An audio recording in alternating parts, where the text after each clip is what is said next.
When we look for signs for the resurrection, we need look no further than St. Luke's description of the early church that we heard about in today's first reading from the Acts of the Apostles. The community of believers was of one heart and one mind. Curiously, that is not the way that Luke described the followers of Jesus in his first account, his gospel. In that narration, the disciples' flaws come through loud and clear. Hardly a group of one heart and one mind. At times, they were competitive, argumentative, vindictive, and jealous. And as Jesus' death drew near, they ran away.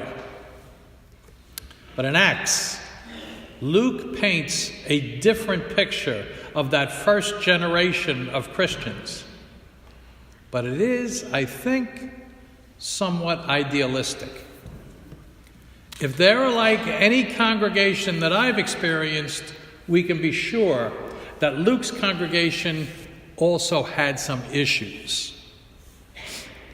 Do you ever notice that as we age, we tend to romanticize the good old days?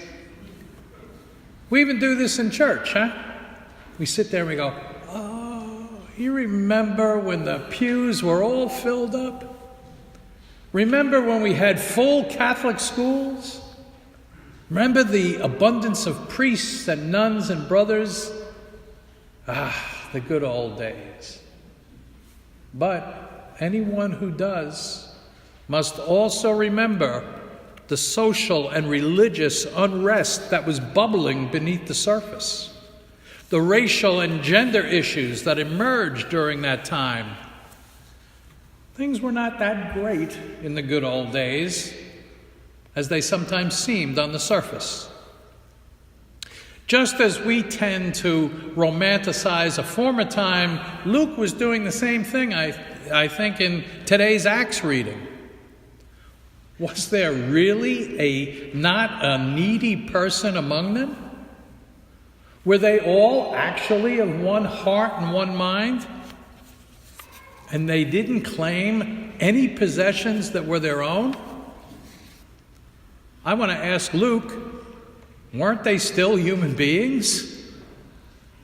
I have heard fellow clergy idealize that early church using this Acts reading as an indictment against modern worshipers.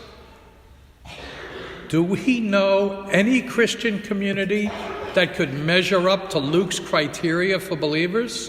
One heart, one mind? I don't. And I've been to some really wonderful parishes and convents and retreat houses, and as impressive as those communities are, none of them would match up to Luke's sanitized description of the early church. But let me tell you something. Things weren't so easy for the early Christians of the first century. Externally, there were very strenuous persecution by the Romans and the Jewish leadership. And internally, Luke was certainly aware of the divisions concerning the admission of Gentiles into the church. But today's selection shows that there was a continuity from Jesus' life, death, and resurrection to the early church, a continuity, an order that still continues to this very day. Remember that in Luke's gospel, Jesus stood before the synagogue worshipers, and he declares a year of the Lord's favor. That's a jubilee year where debts are to be forgiven, the sick and the poor cared for. Jesus challenged the people to share from the abundant gifts that God had given them. He tells them they're to be a loving community of forgiveness and compassion. And throughout all of Acts, this new community strove to be a concrete sign that Jesus had risen from the dead. And how were outsiders supposed to know that? Because what Jesus did, the church, animated by the Holy Spirit, was continuing to do.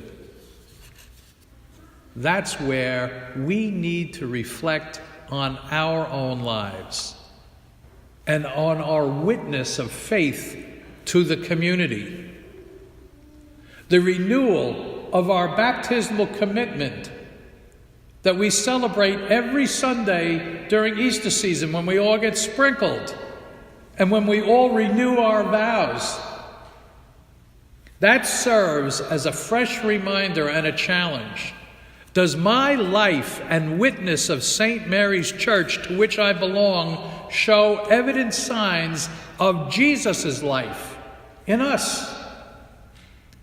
If we were transformed by the life, death, and resurrection of Jesus, is it obvious? The book of Acts might present an idealized picture of the early church, but it also challenges us.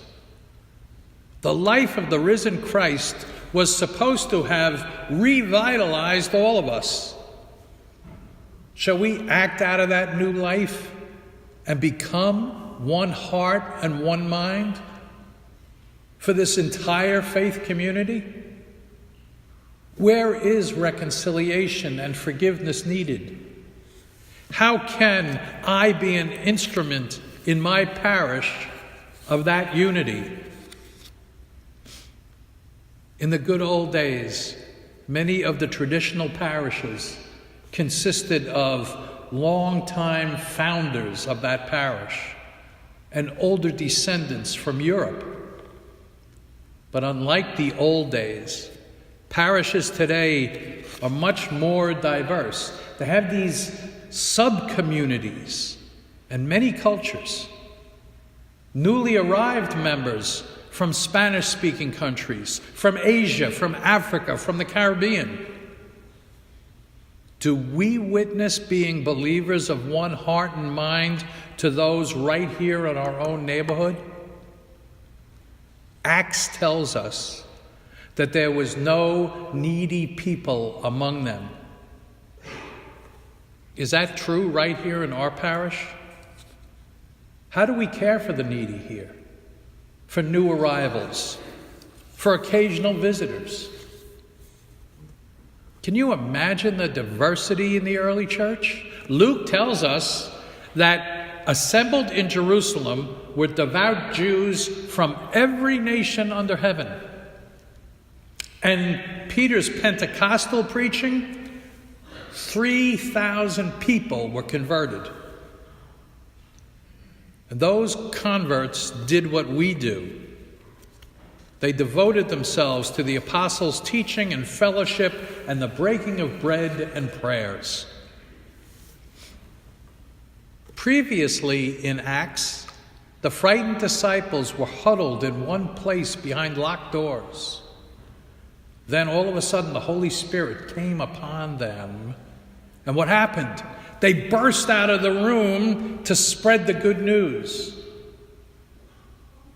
Those were the first steps toward Christian community. And today Luke tells us what else is required to be called a Spirit-filled follower of Christ. It is unity in heart and mind, sharing resources, witnessing to the resurrection, and caring for the least. If our faith community witnessed these signs to the world, well, who wouldn't want to join us? Today, maybe Luke did give us an idealized glimpse into the early church. And so maybe we can dismiss what he envisioned as being impractical or unrealistic or fanciful. Or maybe we can accept his dream. There were many signs of diversity in the early church, but there was one thing that united them. They gave clear witness to Christ alive in their midst. How? By their words, their shared life, and their outreach. When such concrete signs are visible to the observing world, then everybody is going to know that Jesus has risen. Or as St. Paul tells us, the life I live now is not my own. It is Christ living in me.